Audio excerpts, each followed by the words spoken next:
दोस्तों, जैसा कि हमने आपसे वादा किया था कि हम आपको रीजनिंग के बेसिक टूल्स समझाएंगे।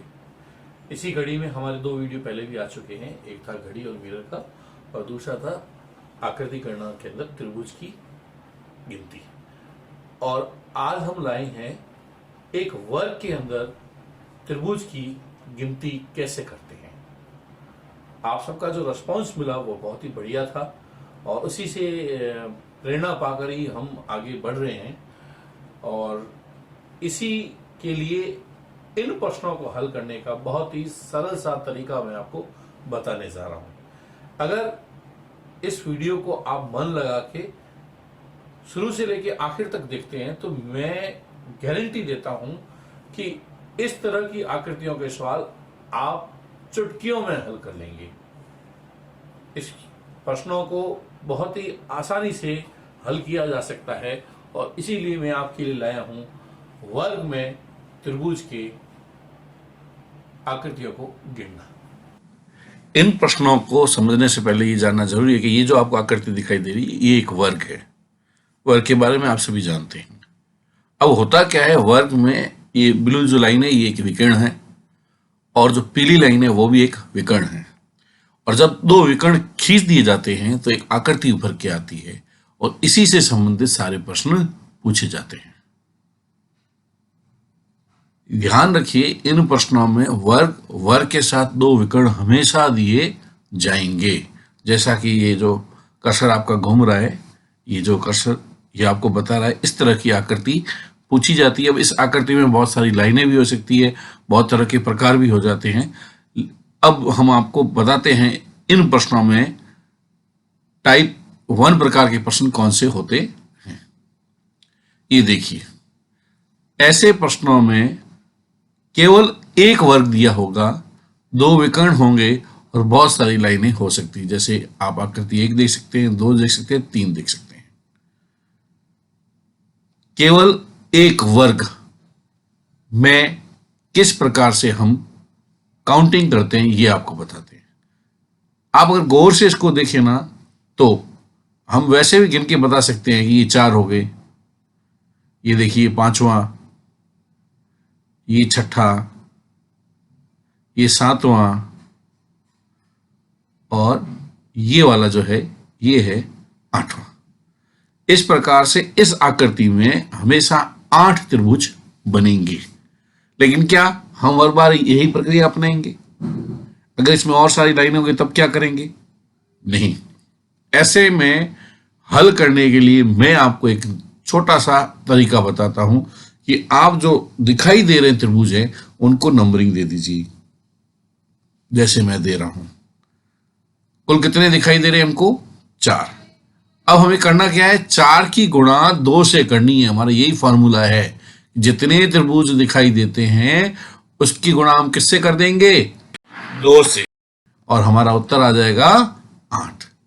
इस प्रकार इस आकृति में कुल 8 त्रिभुज बनेंगे, जो मैं पहले बता भी चुका हूं।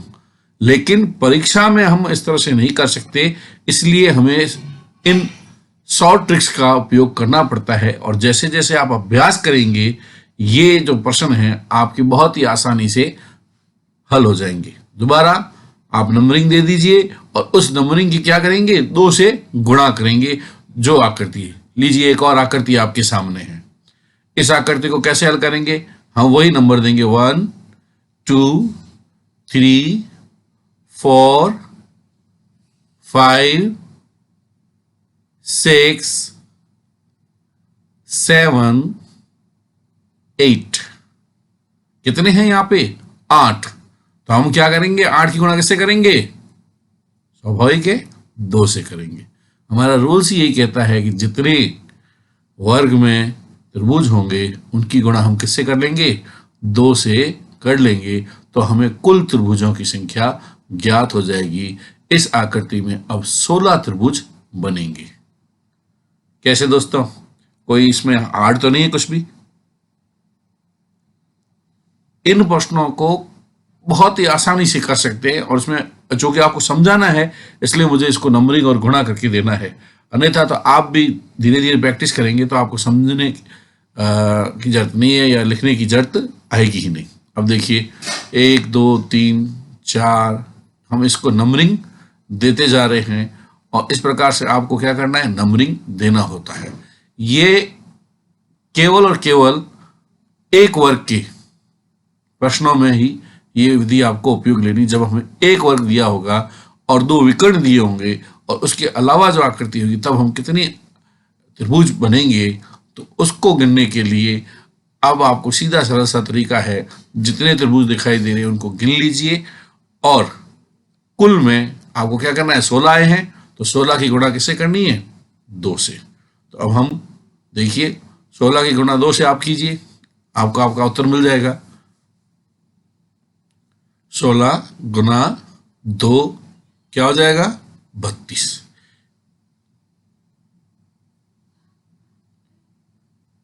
अगर मैं इसको ये कहूं कि जितने त्रिभुज दिखाई दे रहे उसका दुगना, तब भी बात एक ही है। किसी का दुगना और किसी को 2 से गुणा करना एक ही बात है। तो धीरे धीरे जब आप इन प्रश्नों को हल करना शुरू करेंगे तो आपको ये महसूस होगा कि हमें क्या करना है, गुणा करना है 2 से या उसका क्या कर देना है, दुगना कर देना है। मेरे हिसाब से अब आप एक वर्ग के जो प्रश्न हैं उनको बड़ी आसानी से हल कर सकते हैं। एक वर्ग से संबंधित कोई भी प्रश्न अगर आपको दे दिया जाए और कहा जाए कि इसको हल कीजिए, तो मेरे हिसाब से आप चुटकियों में, बिल्कुल। लीजिए एक प्रश्न और आपको देता हूं, आप कीजिए इसको।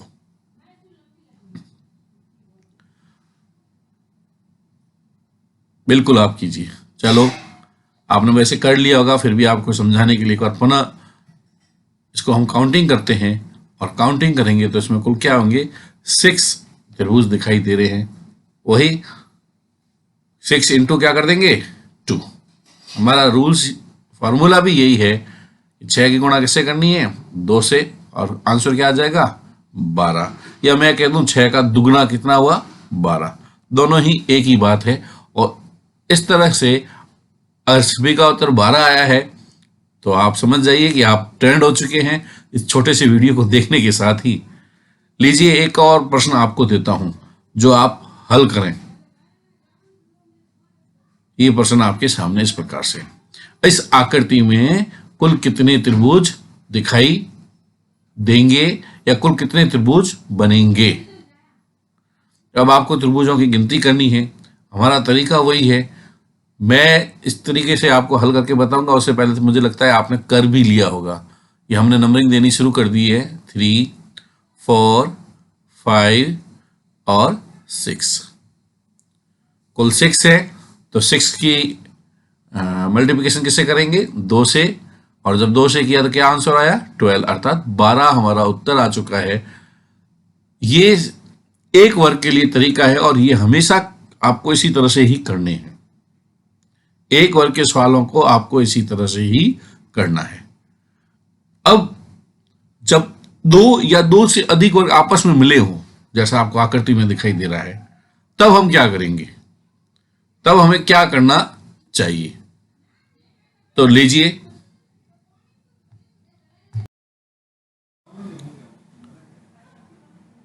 और इन प्रश्नों को आप देखो किस प्रकार से हल करेंगे। तो इसमें 2 वर्ग दे रहे हैं तो एक एक वर्ग आ रहा है तो फॉर्मूला लगाएंगे ही लगाएंगे।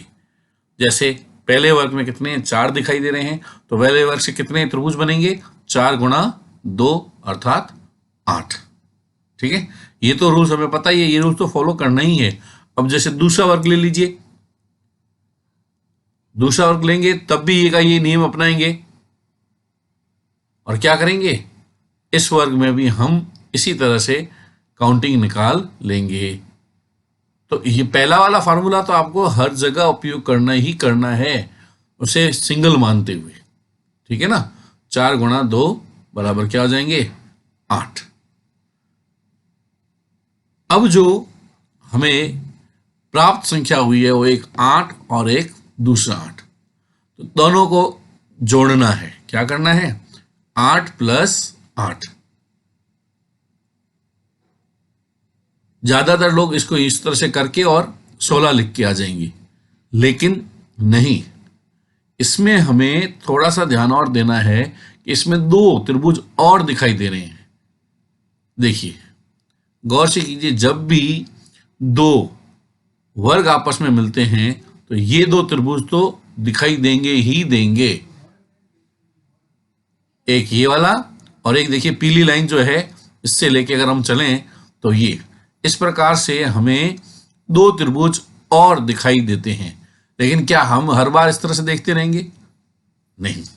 इसके लिए हमें क्या करना पड़ेगा कि जो दो वर्ग दिए हुए हैं उन वो दोनों जब आपस में मिलते हैं तो वहां पर मिलन बिंदु बनते हैं। अब आप कहेंगे साहब ये सर मिलन बिंदु क्या होते हैं? ये देखिए दो वर्ग आपस में मिल रहे हैं, ये पहला मिलन बिंदु और ये नीचे दूसरा मिलन बिंदु।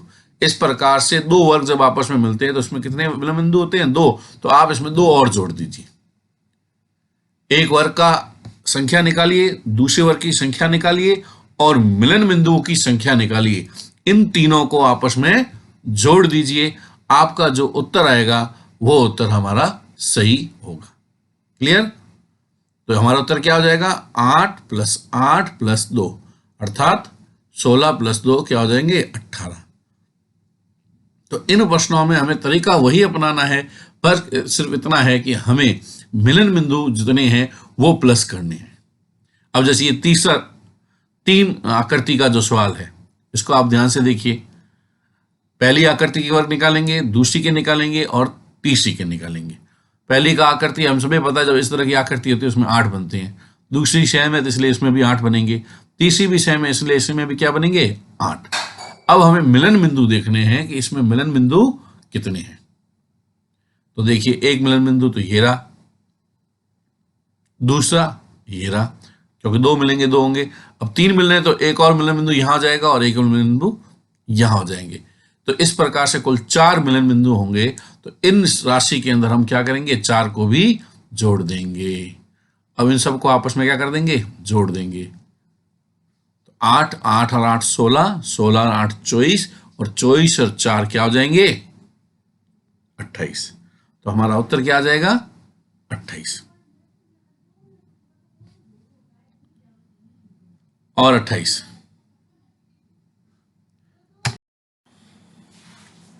तो इस प्रकार से हमारा उत्तर क्या आ गया? 28। लीजिए एक और आकृति करते हैं और ये आपके लिए है।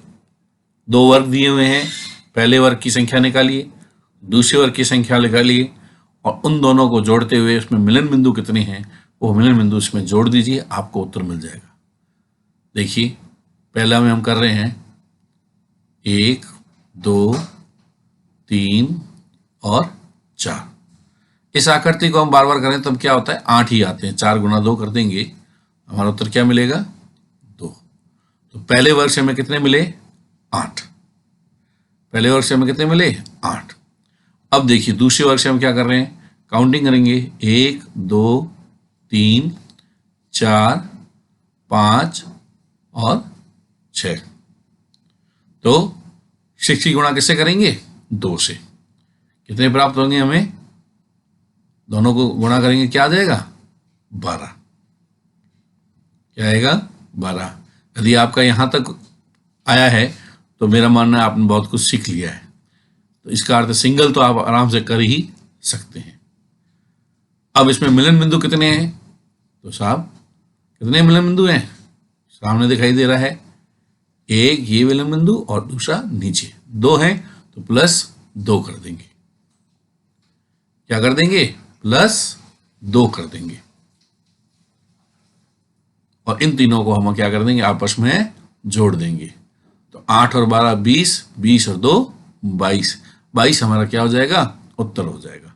यदि आपका आंसर 22 आया है तो आप मान के चलिए कि अब आप एक वर्ग और 2 वर्ग या 2 से अधिक वर्गों के सवाल भी इस तरह की आकृति के कर सकते हैं। ध्यान रखना आकृति ही होना चाहिए। अब देखिए एक नई आकृति आ गई है जिसमें 2 वर्ग तो मिल रहे हैं लेकिन एक लाइन जो आडी है वो मिल रही है। ये प्रश्न थोड़े से टिपिकल हो जाते हैं। ऐसे प्रश्नों में हमें इस लाइन की वजह से कुछ एक्स्ट्रा त्रिभुज भी देखने को मिलते हैं। इसलिए इस लाइन में के प्रश्नों में तरीका तो वही रखेंगे जो अभी तक हम करके हैं, 1 वर्ग वाला और 2 वर्ग वाला, वहां तक तो करना ही है।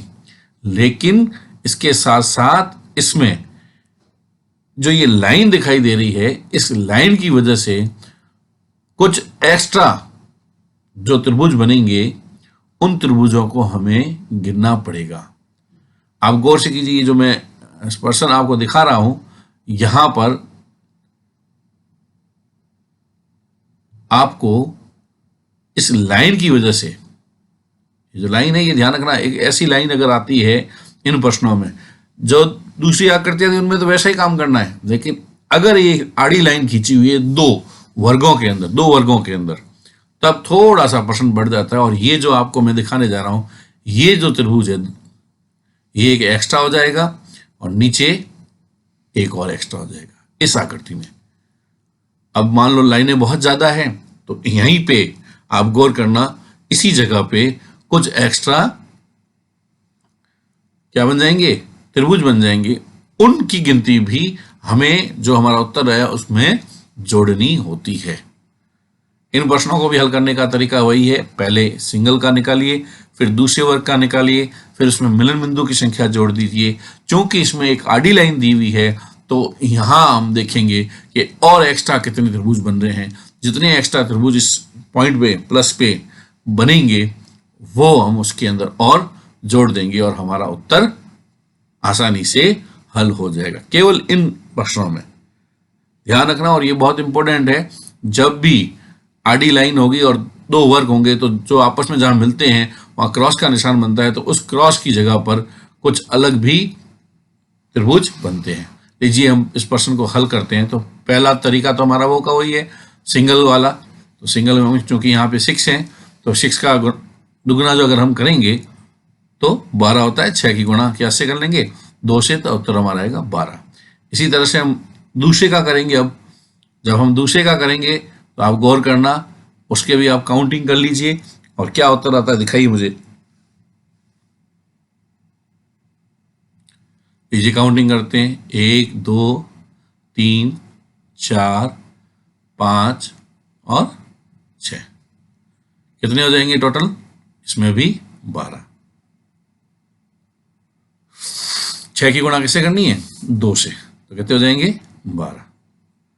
अब हमें ये देखना है मिलन बिंदु कितने हैं, तो हम गौर कर रहे हैं 1 और 2 मिलन बिंदु। कितने मिलन बिंदु है, 2, तो कितने बन जाएंगे, प्लस 2 और कर देंगे। यहां तक तो आपको करना ही करना है।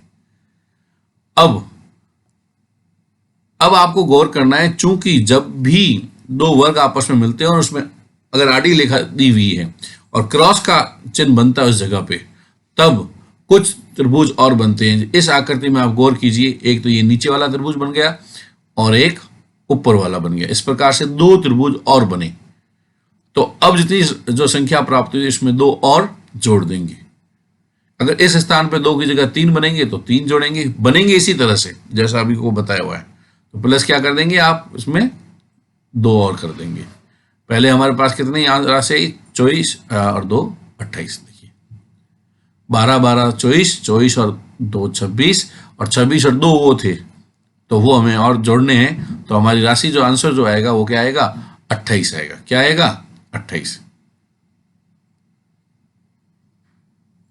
इस आकृति को अगर पुराने तरीके से करते हैं तब तो 26 आते हैं। यहां तक तो करना ही है, क्योंकि 2 और बन रहे हैं तो उसको भी जोड़ देना है। तो इस प्रकार से कितने हो गए, 28। ऐसी आकृति में कितने बनेंगे, 28। ये केवल उसी शर्त पे होंगे जब 2 वर्ग आपस में मिलते हैं और क्रॉस का निशान बनाते हो। आप देखना इस की तरह आकृति को दोबारा अपन देख सकते हैं। इस आकृति को ध्यान से देखिए, वही तरीका है। पहले हम काउंटिंग करेंगे, काउंटिंग करने के बाद जो आया उसको हम 12 को यहाँ लिख दिया।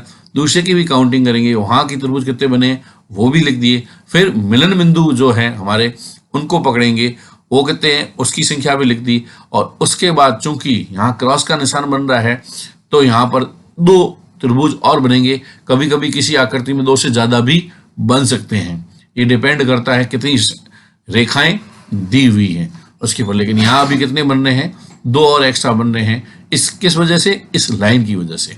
तो यहाँ पर ये देखिए, एक तो ये ऊपर वाला और एक ये नीचे वाला। इस तरह से ये एरिया को आप गौर से करेंगे तो यहाँ 2 और त्रिभुज बनेंगे। हमें क्या करना है, इन दोनों त्रिभुज को आप देख लीजिए, मैं एक बार और बता देता हूँ दोबारा।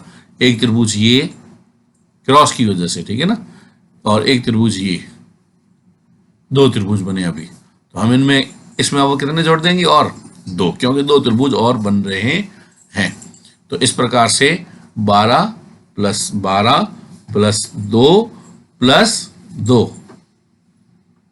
कुल कितने हो जाएंगे, गौर कीजिए, 12 12 24, 24 और 2 26, 26 और 2 28, ये हमारा आंसर। अब ये एक और आपके सामने पड़ा है, इसको हल करने की कोशिश कीजिए। वही तरीका है, पहले वर्ग से आप निकालेंगे कुल कितने त्रिभुज बनेंगे, दूसरे वर्ग से निकालेंगे कुल कितने त्रिभुज बनेंगे, फिर तीसरे में आप क्या करेंगे, इसके मिलन बिंदु काउंट करेंगे, वो जोड़ देंगे, और चौथा इसमें कुल एक्स्ट्रा कितने और त्रिभुज बन रहे हैं तो वो भी हम इसमें जोड़ देते हैं।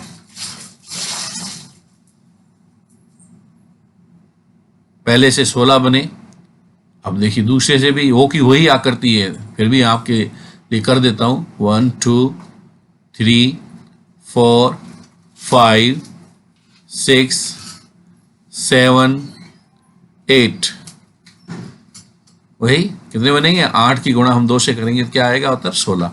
दो वर्गों से हमें मिल गए 16 प्लस 16 32। अब मिलन बिंदु कितने हैं, 2 हैं, तो हम प्लस इसमें क्या कर देंगे, 2 कर देंगे। लेकिन चूंकि मैंने कहा क्रॉस का निशान आ रहा है, देखिए पीछे जहां दो वर्ग मिल रहे हैं तो वहां पर अपने को क्या मिलेंगे, दो त्रिभुज और एक्स्ट्रा मिलते हैं इस लाइन की वजह से। एक ये वाला और एक नीचे वाला, क्लियर। तो हम क्या लिखेंगे, इसमें 2 और जोड़ देंगे। केवल इन प्रश्नों के अंदर जब आडी लाइन दी होगी और 2 वर्ग जहां मिलते होंगे वहां क्रॉस का निशान बनता है, तो वहां कुछ अतिरिक्त बनते हैं तो उनको जोड़ते हैं। इस प्रकार से हमारा जो उत्तर आ जाएगा वो क्या आ जाएगा, 36, 36 इज आवर आंसर। क्लियर। आप इस प्रश्न को दोबारा देख सकते हैं आराम से, पहला लेंगे, दूसरा में भी वर्ग के निकालेंगे, और फिर अपन क्या करेंगे, मिलन बिंदु हमने 2 और ले लिए, और इसके बाद चूंकि इस लाइन की वजह से, ये जो लाइन दी हुई है ना, केवल इसी लाइन की वजह से, जब तक ये लाइन नहीं दी होती तब तक हमारा उत्तर निकल जाता है सीधा सीधा। जब ये लाइन दे दी जाती है तब प्रश्न को थोड़ा दूसरे तरीके से हल करना पड़ता है। अब ये 3 वर्ग हो जाएं, अब 4 वर्ग हो जाएं, तो करने का तरीका हमारा होगा वही रहेगा, वही है। पहले को हम गौर से करेंगे, हमने नंबर दिया 1, ये 2 3 4 5 और 6। 6 की गुणा कैसे करेंगे, 2 से तो क्या प्राप्त हो जाएगा हमारे 12। इनमें भी हो की वही राशि है तो यहाँ पे भी कितने मिल जाएंगे, 12, और इसमें भी हो की वही है तो इसमें भी कितने मिल जाएंगे, 12। अब हम मिलन बिंदु देखेंगे, गौर कीजिए कितने मिलन बिंदु हैं, आप गौर खुद कर सकते हैं। बिल्कुल, एक ये, दूसरा ये, तीसरा ये। मिलन बिंदु वो जहां पर वर्ग आपस में 2 वर्ग मिलते हैं, ये 4 कितने हो जाएंगे, +4। लेकिन चूंकि आड़ी रेखा दी हुई है तो इस वजह से क्या बनेगा, 2 यहां बनेंगे। जहां जहां मिलन बिंदु होंगे, जहां 2 वर्गों का मिलन होगा वहां पर हमेशा वर्ग बनेंगे, त्रिभुज एक्स्ट्रा बनेंगे बनेंगे। एक तो वहां पे पहले मिलन बिंदु पे बना, दूसरा देखिए इस पे भी बनेगा। अब आप समझ गए होंगे, अगर 4 होंगे तो हम और आगे बढ़ेंगे, तो इस प्रकार से कितने बन जाएंगे, 2 इसके, 2 पहले वाले के, 2 इसके। तो इस प्रकार से 12 12 12 तीनों के और 4 मिलन बिंदुओं के, और उन मिलन बिंदुओं के स्थान पे जो 2 2 एक्स्ट्रा बने वो हमने और इसमें जोड़ दिए। तो इस प्रकार से हमारा जो उत्तर आएगा वो आएगा 44। ठीक है दोस्तों, तो आप कर लेंगे मेरे हिसाब से। अब अगर आप नहीं समझ में आया तो एक बार पुनः आपको बता देता हूं, ऐसे प्रश्नों में कुछ नहीं करना होता है। पहला एक वर्ग की ट्रिक लगानी होती है, दूसरा मिलन बिंदु देखने होते हैं, और तीसरा यदि लाइन चूंकि क्रॉस दी हुई है तो जहां जहां क्रॉस हो रहा है 2 मिलन बिंदुओं पे वहां पर कितने एक्स्ट्रा बने हैं वो देखने होते हैं। देखिए पहला हमने देखा, पहले के हमने काउंट करने के बाद कितने बनते हैं, तो हम उसकी संख्या यहाँ नीचे लिख देंगे, कितने बने 12। फिर हम दूसरे को काउंट करेंगे, दूसरे में कितने बने 12। फिर हम तीसरे को देखेंगे, तीसरे में कितने बने 12। फिर हम मिलन बिंदु देखेंगे कि मिलन बिंदु कुल कितने बनते हैं। क्योंकि यहाँ तीन वर्ग आपस में मिल रहे हैं, तो 3 वर्ग मिल रहे हैं, तो कुल कितने बनेंगे? 4। ठीक है ना। और अब हम देखते हैं कि जहां 2 वर्ग मिल रहे हैं वहां पे भी कुछ त्रिभुज एक्स्ट्रा बनते हैं। जहां जहां वर्ग मिलते हैं आपस में वहां त्रिभुज एक्स्ट्रा बनते हैं। एक तो ये वाला और एक ये नीचे वाला देख लीजिए। एक तो इस जगह पे मिलेगा बनेगा, एक यहाँ नीचे बनेगा। इसी तरह से जहां तीसरा और दूसरा मिल रहा है वहां पे भी बनेगा, यहाँ पे भी बनेगा। इस तरह से इनको भी आपस में कितने बनेंगे? 4। तो हम 4 और एक्स्ट्रा जोड़ लेंगे और इन सबको आपस में जोड़ लीजिए, हमें हमारा उत्तर मिल जाएगा। इसी तरह से अब 5 बन जाते हैं, 6 बन जाते हैं, तो आपको सवाल हल करना इसी तरह से आपको हल करना पड़ेगा। मेरा अब मानना है कि आप इस प्रश्नों को बहुत ही आसानी से हल कर लेंगे। तो इस प्रकार से हम वर्ग और त्रिभुज के सवालों को हल कर सकते हैं। दोस्तों, ये आकृति गणना के वो प्रश्न है जो बेसिक प्रश्न है और हर बार परीक्षा में पूछे जाते हैं। जितनी भी आपकी प्रतियोगी परीक्षाएं होती है उनके ये बेसिक प्रश्न है, और मैंने अभी आपको केवल बेसिक चीजों के बारे में ही बताने का बीड़ा उठाया है। त्रिभुज और वर्ग में त्रिभुज के कुछ टिपिकल प्रश्न भी आते हैं जिन्हें हम बाद में लेंगे। अभी हम वो प्रश्न ले रहे हैं ताकि हमारा बेसिक कंसेप्ट क्लियर हो जाए। कुछ लोगों के हमारे पास मैसेज भी आए हैं और उन्होंने मुझे व्यक्तिगत रूप से ये भी कहा है कि सर कुछ टॉपिक ऐसे भी हैं जो मैथ से संबंधित है, रीजनिंग में आते हैं, वो बेसिक हमारे कंसेप्ट क्लियर कराएं। तो हम उनकी बात को भी रखते हुए इसी कड़ी में मैथ में प्रतिशत कैसे निकालते हैं, वो भी चंद सेकेंडों में। ये हमारा वीडियो जो अगला वीडियो होगा उनमें हम इसको भी लाने का प्रयास करेंगे।